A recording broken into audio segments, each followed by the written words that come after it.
2026년 5월 14일 베이징 인민대회당에서 열린 트럼프 미국 대통령과 시진핑 중국 국가주석의 첫 양자회담에서 국제 전략 지형을 뒤흔드는 파격적인 합의가 도출되었습니다. 이번 회담의 핵심은 단순한 무역 협상이나 항공기 구매 계약이 아니었습니다. 중국이 항공 역사상 가장 비싼 외교적 악수라 불리는 보잉 737 맥스 기종 200대 구매에 합의하고 매달 100억 달러 규모에 달하는 미국산 원유를 하루 600,000배럴씩 수입하기로 한 것 이상의 의미를 갖습니다. 시진핑 주석이 타이완 문제를 최우선 과제로 언급하며 실책 시 충돌 가능성까지 경고한 엄중한 상황 속에서도 전 세계 에너지 안보와 이란 갈등의 구도를 단번에 바꿀 결정적 선언이 나왔습니다. 양국은 이란이 핵무기를 보유해서는 안 되며 전 세계 에너지 공급의 동맥인 호르무즈 해협이 반드시 재개방되어야 한다는 점에 공식적으로 합의했습니다. 이는 이란의 최대 석유 고객이자 유엔 안보리에서 외교적 보호막 역할을 해온 중국이 미국의 핵심 레드라인에 동참했음을 의미합니다. 하루 160만 배럴의 이란산 원유를 수입하며 이란 경제의 생명줄 역할을 해온 중국이 전략적 모호성을 버리고 미국과 보조를 맞추기 시작한 것입니다. 이러한 외교적 정세 변화에 대해 이란은 즉각 군사적 대응에 나섰습니다. 회담 결과가 발표된 지 몇 시간 만에 이란 혁명수비대 IRGC는 순직 지휘관 마테알 커만더이라 명명된 5일간의 군사훈련을 시작했습니다. 미국이 주도하는 경제적, 외교적 압박이 최고조에 달한 상황에서 중국마저 이탈 조짐을 보이자 이란 군부의 강경파인 아흐메드 바이디 사령관 체제는 조직의 결속을 다지고 내부 정당성을 확보하기 위해 군사적 긴장을 고조시키는 선택을 한 것으로 풀이됩니다. 현재 이란 내부에서는 민간 정부의 권한이 극도로 위축된 가운데 혁명수비대가 국가 경제의 40%와 주요 통신, 금융망을 장악하며 전시 체제를 통한 생존 전략을 고수하고 있습니다. 중국과 미국의 이번 합의가 이란 혁명수비대에게 치명적인 이유는 정교한 에너지 수확에 근거합니다.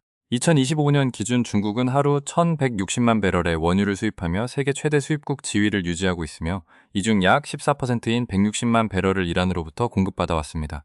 이란은 국제 제재로 인한 구매처 부재로 브렌트유 가격보다 배럴당 8달러에서 10달러가량 낮은 가격에 중국의 원유를 판매해왔고 이 할인된 수익은 혁명 수비대가 헤즈볼라 운영비와 예멘 반군 지원, 국내 탄압기구 유지를 위한 자금으로 활용해온 핵심 줄줄이었습니다. 하지만 중국이 이번 회담에서 미국산 원유 수입을 확정하고 호르무즈 해협의 군사화에 반대한다는 입장을 분명히 하면서 상황은 급변했습니다. 현재 중국은 약 14억 배럴에 달하는 전략 비축유를 보유하고 있어 약 4개월간의 수입 중단에도 견딜 수 있는 완충력을 갖추고 있습니다. 반면 이란은 중국 외에 이 정도 물량을 소화해줄 대한 구매처가 전무한 실정입니다.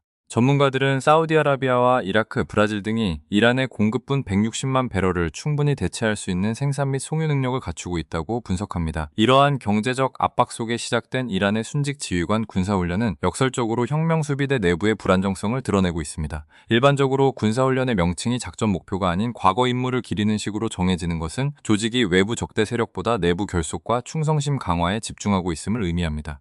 현재 아흐메드 바이디 사령관은 페제시키안 대통령의 내각 임명을 차단하고 외교관들의 접촉을 감시하는 등 사실상 군사 쿠데타에 준하는 권력 장악 행보를 보이고 있습니다. 바이디 사령관이 전시 체제를 강조하며 모든 민감한 직위를 혁명수비대가 직접 관리하겠다고 선언한 것은 평화가 찾아올 경우 혁명수비대가 국가 경제와 행정 전반을 장악하고 있는 명분이 사라지기 때문입니다. 즉 혁명수비대에게 평화협상은 곧 조직의 존립 위협과 직결됩니다.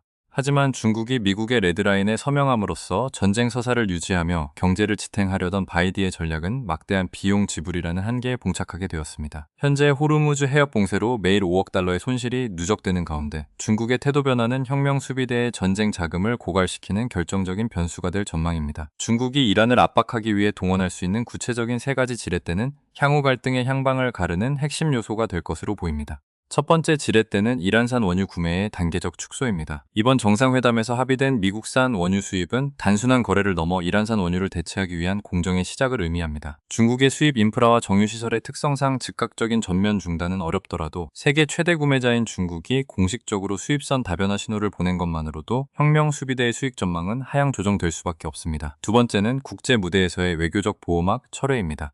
그동안 중국은 러시아와 함께 유엔 안전보장이사회에서 이란에 대한 제재에 거부권을 행사하며 방패 역할을 해왔습니다. 하지만 시진핑 주석이 이란의 통행료 징수와 해협 군사화에 공개적으로 반대 의사를 표명함에 따라 이란의 해상 도발에 대한 국제법적 책임 추궁이 더욱 용이해졌습니다. 이는 이란이 호르무즈 해협에서 벌이는 통행세 갈취와 검문 행위가 국제해양법 위반이라는 국제적 합의를 형성하는 계기가 될 것입니다. 세 번째이자 가장 강력한 선택지는 중국 인민해방군 해군이 중국 국적 상선단을 직접 호송하는 시나리오입니다. 만약 중국 군함이 호르무즈 해협에서 유조선을 호위하게 된다면 이는 이란의 통행료 지불 거부와 동시에 미국의 독자적인 안보 프레임에 의존하지 않겠다는 강력한 메시지가 됩니다. 이는 물리적 충돌 없이도 이란의 해상 통제권을 무력화할 수 있는 전략적 옵션입니다. 현재 이란 혁명수비대는 정규 해전 대신 민간 상선의 보험료를 폭등시켜 해협 이용을 불가능하게 만드는 비대칭 교전 교리를 고수하고 있습니다. 이에 맞서 연합군은 가성비 높은 방어 체계를 구축했습니다.